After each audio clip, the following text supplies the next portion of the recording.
So బెనన్ గారు ఏమన్నా తెలుసు, ఒక చట్టం తయారు చేయాలా. అదేంటంటే ఇలా బయట ప్రదర్శనలు ఇస్తూ, బయట తిరుగుతూ, బయటవన్నీ చేస్తూ మళ్ళీ సంఘానికి వచ్చి పాటలు పాడుతుంటారు చూడు, ఇలాంటి వాళ్ళు పాటలు పాడొద్దని ఒక చట్టం చేయాలని అన్నాడు ప్రవక్త. Don't, young boys, don't ever copy denominational singers. Yeah, ఎన్నడూ కూడా ఆ డినామినేషనల్ సింగర్స్ ని కాపీ చేయకండి. You know, it sounds so nice. అది నిజంగా వినడానికి చాలా బాగా అనిపిస్తుంది. You know, మరి మీకు తెలుసా, వినసొంపుగా ఉంటుంది. Correct. have your own song. నీ సొంత పాటను కలుగుండు. You have your own song. That's right. నీకు నీ సొంత పాట ఉన్నది. And sing it in a believer way. Sing it in a believer's way. మరి విశ్వాసుల విధానంలో దానిని పాడండి. Not like them. వారిలాగా కాదు.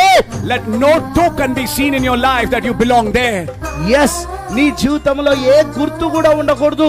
నువ్వు వారి వలె ఉన్నావన్నట్టుకు, వారికి సంబంధించిన వారిగా ఉన్నావన్నట్టుకు ఎలాంటి గుర్తు నీ జీవితంలో ఉండకూడదు. మీకు అర్థమవుతున్నదా? These are important things. ఇవన్నీ చాలా ప్రాముఖ్యమైన విషయాలు.